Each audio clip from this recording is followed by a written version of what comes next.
Kiekviena transporto priemonė slepia savo istoriją. Atskleisk ją dabar su Car Vertical. Lengvesnis būdas rūpintis savo automobiliu. Atrask OBD11.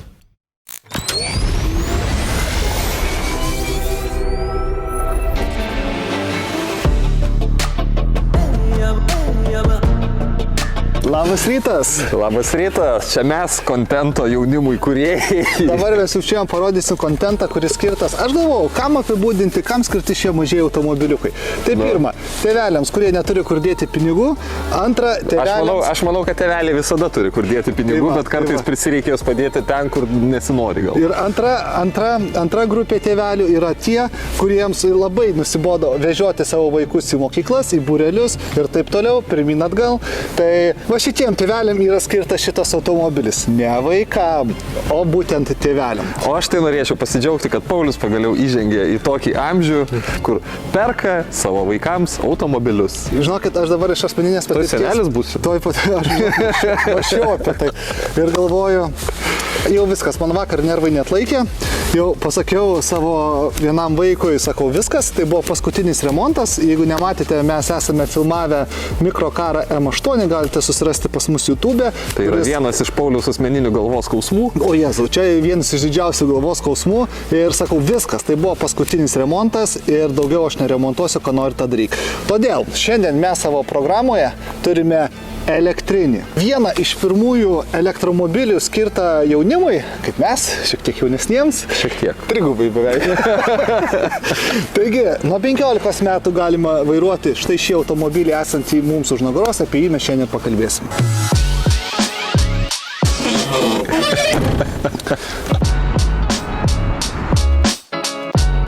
Aš dabar, kadangi jau žinau visas vaikų madas, tai pavyzdžiui, va, kaip Izidoriui yra jau, nu, kas yra jau toks, jau brandas, jau kas yra geriausiai. Tai Volvo, pavyzdžiui, tau. Tai Volvo. Ta prasme, galvau, nežinosi. Galvau, kad nežinosi. Gerai, turime Mercedes, ten BMW. Tai vaikų jaunimo tarpe jau lygis. Ližieras jau yra lygis. Jau lygis. Kietas jaunimas vairuoja ližierą. Jo, ližieras. Taigi, šiandien turime tokį. Labai įdomi šito ližiero yra istorija.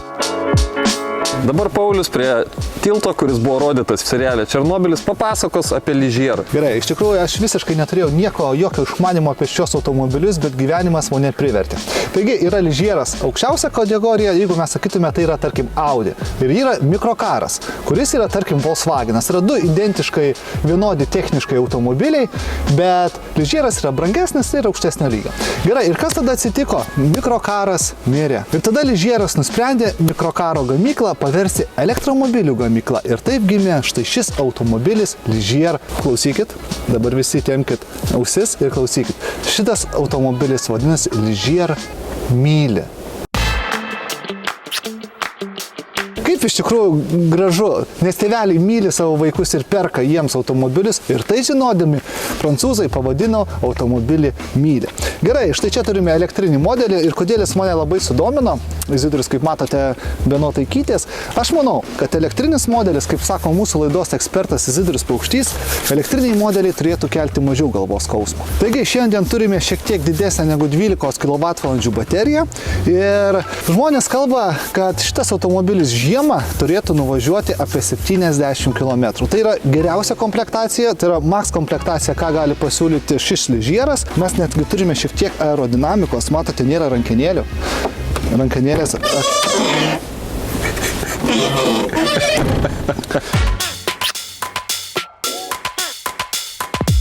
Kas nėra su jais susidūrę ir pirmą kartą su jais susidursite, jums bus šokas, jūs turbūt net naktį neužmigsite.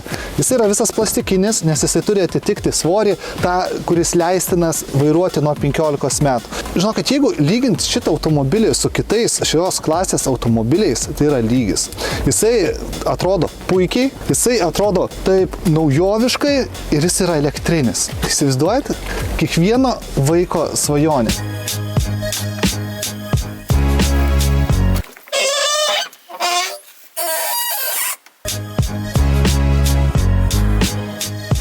Dabar, pavyzdžiui, Izidorius, jisai ieško automobilio, pasižiūri, bet visą laiką, va, šiandien girdžiu kalbą, nu, šitas va nedaužtas, nedaug daužtas buvo, viską. Tai ką jisai daro, spėkit iš vieno karto, jisai automobilio istoriją tikrina karvertį. Šiandien, tarp kitko, tikrinau tokį sportišką dvidurį kupą, nes vis kažkaip pasižiūri tos įdomesnius automobilius, nes turbūt vidurio amžiaus krizės stuksena ir man būna kartais automobiliui tartina kaina, aš iškart pasižiūriu karvertį, kiek jis buvo daužtas, nes pastebėjau, kad žmonės jau pradėjo daugiau naudoti šitą sistemą ir visi įtaresni ir pardavėjai šitą dalyką jaučia. Tai turėtų čia, žinai, ne tai. Ir dėl to kainos atitinkamos padaro, nes atsidarai automobilio ataskaitą Carvertical, pamatai, kad stipriai daužytas, tai ir nestebina ta maža kaina. Taigi, mes pradedam automobilio paiešką nuo Carvertical, bet gudras Izidorius ir dar naudojasi nuolaidą. Ta prasme, viską žinai, ką reikia. Taip, tai neužmirškite, kad jeigu perkate Carvertical ataskaitas, tai galite gauti nuolaidą. Pasinaudokite mūsų nuolaidos kodų Gazas Dugnas ir taip sutaupote 20% sumos ir prisidedate prie mūsų kuriamo turinio. Ir ataskaitas pigiau perka, taip prisidedat prie mūsų turinio. Kas čia? Ir galiu pasakyti, kad čia yra, žinai kas, čia yra dangtelis ir sakė, kad visi atsisėda ir vis nori jį pačiupinėti ir visada šitą vietą sulaužo. Daug geriau. Neblogai salonas patobulėjo lyginant su to modeliu, ne? Viskas atrodo labai neblogai, viskas labai paprasta, nieko čia labai nėra, panelė priekinė labai gera. Man tai patiko, kad naudoja Volkswagen Audi grupės seną raktą. Duris labai gražios, bet vis tigi vėlgi... Nu, matom, medžiagos pigios, tai ir svorio turi būti nedaug. Tiksliau svorio turi būti nedaug, tai ir medžiagos pigios. Medžiagos pigios. Žiūrėk, Bet šiaip... kokį didelį ekraną turim, kas mane nustebino. 2 ekranus turim. Ai, nu jo. Šiaip tai viskas labai paprasta ir aišku, vairas geras, sportiškas. Man nustebino, kad jis turi, pavyzdžiui, Android Auto ir Apple CarPlay, bet kiek dabar pasižiūrėjau, tai veikia tik tai su laidu. Ir tai yra papildoma opcija. Jeigu neklystu, apie porą šimtų eurų kainuoja. Šiandien turim brangiausios komplektacijos modelį. Šiaip salonas tai labai geras, žinok, aš tai neatsikabinėčiau. Lyginant su kitais ir ypač senesniais modeliais, salonas tikrai geras. Turime elektrinius langus. Gaila veidrodėlių, neturime elektroreguliuojamų. Man labai įdomus, tu man gal paaiškink, kodėl po šitus modelius nėra P režimo. Į priekį, neutralą ir atgal. Todėl, kad jis neturi normalios transmisijos, jis neturi normalios pavarų dėžės, jisai turi tik tai reduktorių. Taip, dėl to ir neturim P režimo. Taip.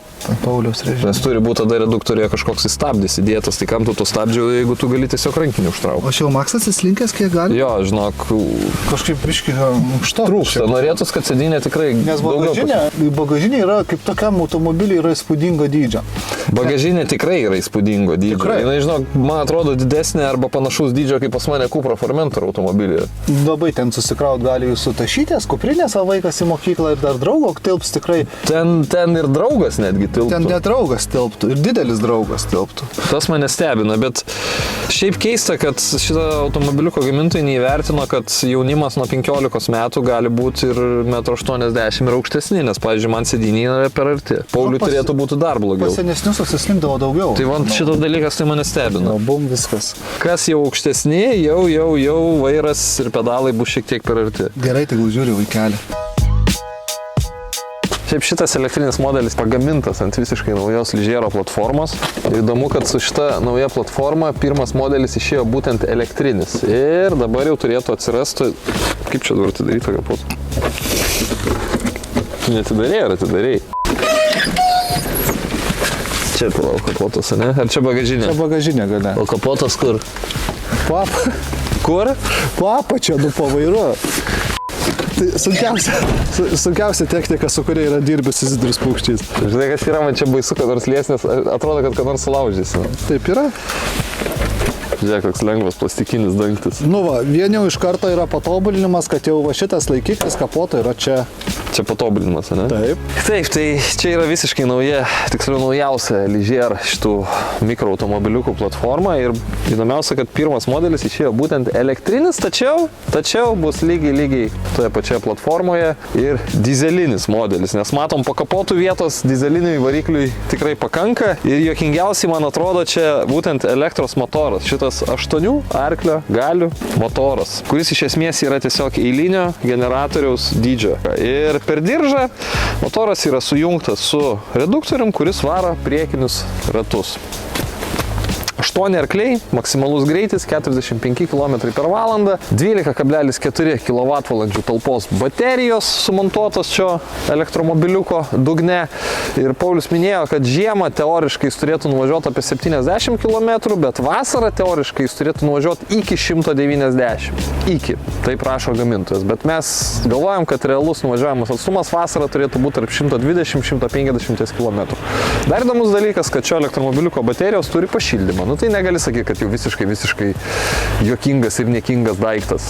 Bet Paulius šiandien kalbėdamas padarė esminę klaidą. Jis pavadino šį automobiliuką automobiliu. Čia nėra automobilis, jį labiau reikėtų lyginti su, nežinau, motoroleriu, mopedu, nes nors šita transporto priemonė yra labai panaši automobilį, bet ji nėra klasifikuojama kaip automobilis ir natūralu, kad reikalavimai jom ir jų kokybei yra daug mažesni negu rimtajam automobiliui. Labai atsargiai bijodami sulaužyti atidarėm šitą priekyje esantį dangtį, kuris slepia krovimo lizdą. Ir aš nudžiugau, kai pamačiau, jog turime Type 2 krovimo lizdą, tačiau komplekte esantis laidas viename gale turi va šį krovimo lizdą, o kitame gale turi įprastinį rozetės kištuką. Ir tai man turėjo pasufleruoti tai, ką aš pamačiau užrašyta va čia ant šito lipduko. Kad visgi šitas elektromobiliukas priima tik tai 2,2 kW galios krovimą. Tai reiškia, kad jį galite krauti tik tai iš įprastinio elektros lizdo, dėja, trifazio krovimo jis nepriims. Tai 2,2 kW galite pasiskaičiuoti, kiek reikės įkrauti, grubiai apie 6 valandas. Taip, 5-6 valandas, kol pakrausite šį elektromobiliuką iš įprastinės rozetės.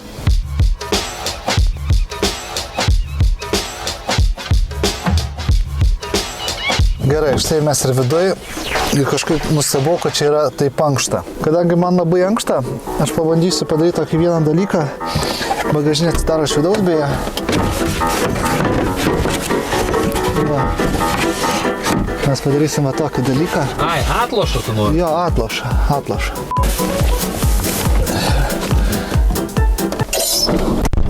Nu va, kas tau blogai? Palangą įsijėmiau ir puikiai. Gerai, turime raktelį, nežinau jisai kodėl čia paliktas, bet jis yra. Viskas labai gražiai užsižiebė.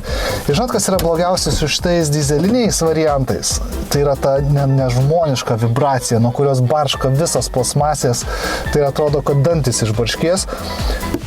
O čia mes neturime jokios vibracijos. Tik jau važiuojant ant 6 garso izoliacijos.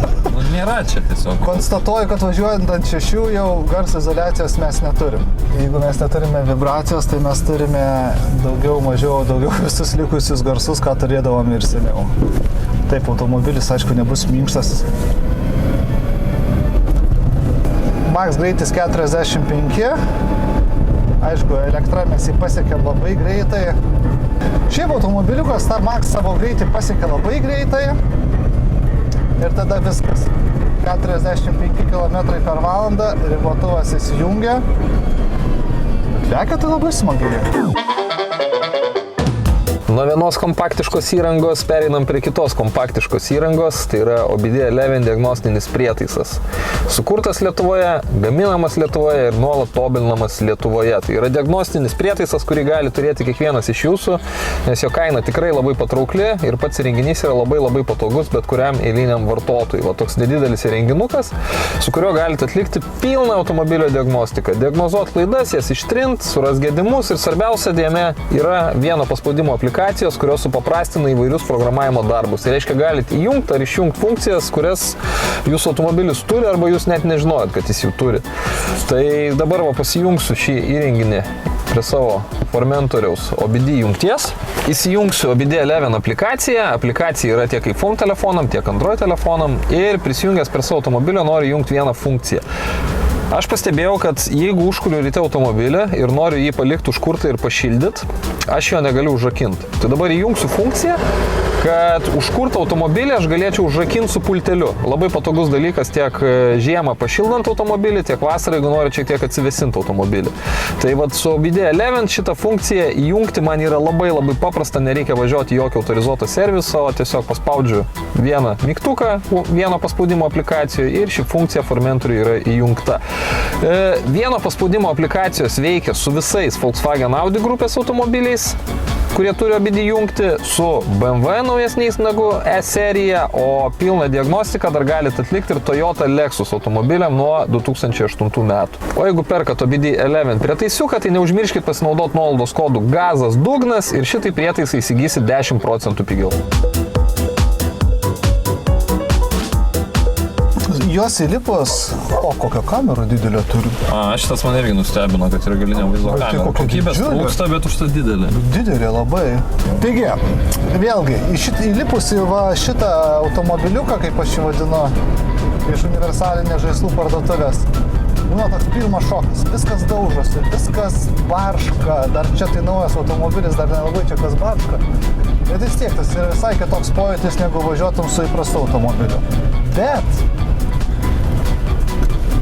įpratus prie jo, tu važiuoji ir važiuoji. Ir per daug tu nesuki galvos.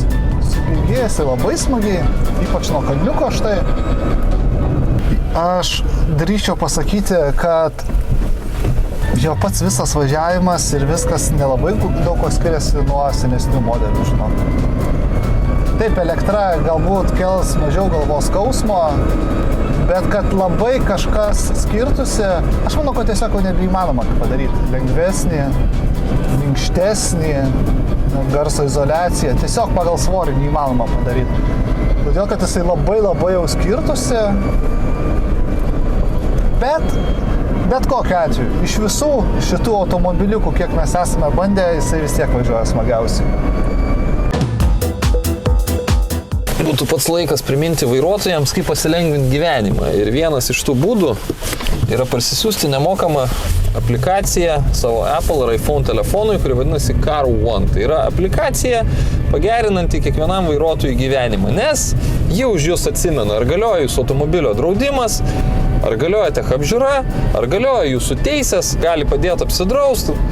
Galite susimokėti už parkingą, jeigu vairuojate elektromobilį, gali padėti susirasti artimiausią krovimo stotelę. Iš esmės visa pagrindinė reikalingiausia informacija kiekvienam vairuotojui ir kas svarbiausia, ta informacija yra už dyką. Galite pridėti į šią aplikaciją visus automobilius, kiek turite ir ten bus susisteminta visa pagrindinė informacija apie juos.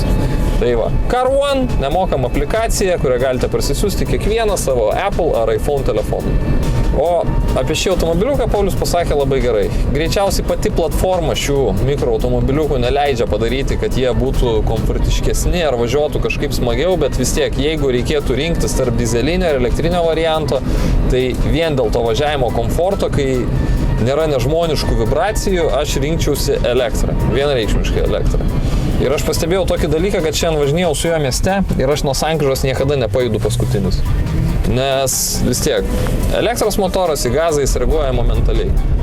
Įsibėgėja šis automobiliukas iki maksimalaus 45 km/h greičio tikrai nelėčiau negu visi kiti srautai esantis automobiliai. Tai tikrai nevažiuosit paskutinis ir jausitės ganėtinai saugiai eisme. Bet tik mieste, aišku. Jeigu lyginsim su dizeliniu modeliu, tai dizeliniai nuvažiuoja daugiau, gerokai daugiau negu dvigubai daugiau. Tai va dabar klausimas, ar jūsų jaunuoliui reikia per dieną nuvažiuoti daugiau negu kokį 120-150 km šiltu oru. Jeigu reikia, kas mane asmeniškai stebina, kad taip gali būti, tai tada reiktų rinktis dizelinį variantą. Jeigu plius minus 100 km per dieną užtenka, kaip ir turėtų būti su jaunuoliu, nes kaip Paulius paminėjo, užmiestyje nelabai gali važiuoti su tokiu automobiliu kažkur greitkeliuose. Tai elektra yra vis tiek geriausias pasirinkimas, nes ir kaina skiriasi labai mažai. Jeigu lyginsim naują, visiškai naują, panašios komplektacijos, jų geriausios komplektacijos, dizelinį va tokį lyžierą ir elektrinį lyžierą, tai kaina skiriasi ten tarp 1000–2000 eurų. Dizelinis kainuoja ten tarp 17–18, šitas kainuoja tarp 19–20. Tai ar tikrai dėl to 1000 eurų verta rinktis tą stipriai vibruojantį dizelinį variantą? Tik tiek, kad dar atstovas mums pasakė, kad jeigu norite, kad šio mikroelektromobiliuko baterija tarnautų ilgiau, tai jį reikėtų krauti kiekvieną vakarą. Kas mane šiek tiek nustebino, bet taip jeigu atstovas informuoja, reiškia taip ir yra. Šitas automobilis, aš net nežinau, jeigu taip atvirai, šiek tiek iš šio tikėjausi daugiau. Ne, kaip iš naujo modelio, ne? Jisai važiuoja iš esmės labai panašiai kaip senieji modeliai. Aišku, mes neturim vibracijų ir neturime garso. Nu, tai labiausiai jo važiavimo komfortą gelbėja tas, kad jis yra elektrinis ir jis tiesiog visas Ir aš labai, nesidaužo, nevibruoja ir negazina. Aš labiau net žiūrėčiau, kad dėl patikimumo. Aš manau, kad vis tiek elektra, ypač naujas automobilis, turėtų būti kur kas patikimesnis. Nes jis tiesiog turi mažiau mazgų, kurie gali sugesti. Tai va, šitas, man atrodo, yra jau didžiausias privalumas. Kitas dalykas, kas yra didžiausias šitų automobiliukų minusas, tai yra pinigai. Ir kokybė, aš manau. Nu, jų beprotiškai Gaunate tikrai neypatingai gerą kokybę, užganėtinai daug pinigų, bet čia yra visų tokio tipo mikroautomobiliukų problema, nes tiesiog nėra kaip jų pagaminti geriau, nes jos ir svoris riboja, ir visokie reikalavimai, nu tai jie vis tiek bus tokie pigios plasmasės kratinys. Ir man dar kas labai nustebino, tai atrodo, kad kai mes turbūt įsivaizduojam, o čia žaislinis automobiliukas, remontuoti jį bus pigu. No. O jį remontuoti kainuoja tiek pat, kiek rimta. Jeigu dar kartais nebrangiau. Tai aš labai dabar tik, kad turėjau pavyzdį, Izidorius paminėjo stabdžius. Jis kainuoja tiek pat, kiek normalaus automobilio. 120 tai tiek pat kainuoja normalaus automobilio stabdžius. Taigi remontai yra brangus, nelabai daug meistrų nori jais apsimti, taip kad man jų patikimumas ir tas, pinigai, viskas susiveda į pinigus. O mes norėjom pasakyti tai, kad tai visgi nėra automobilis, todėl mes jam balų nedalinsim. Bet kokiu atveju tai yra geriausias tas mažiukas automobiliukas, kokį mes esam bandę. Gerai, o ačiū, kad renkatės mus, ačiū, kad pasirinkot sekmadienio rytą praleisti kartu su mumis, nes mes praleidome jį kartu su jumis. O jeigu norite su mumis praleisti ne tik savaitgalio rytus, bet ir visų kitų dienų rytus, dienas, vakarus ir naktį, tai reiškia kiaurą parą, visą savaitę galite mūsų susirasti YouTube, kur rasite visus video, kuriuos mes sukūrėme per ilgesnį negu 5 metų Gazas Dugnas TV karjerą. Jau beveik 6 metų. Tai iš esmės visur, kur pamatot Gazas Dugnas TV, mūsų sekit, nebent pamatysit gatvėje kokį užrašą, tai paskui nebėkit. Ačiū. Ir iki. Iki.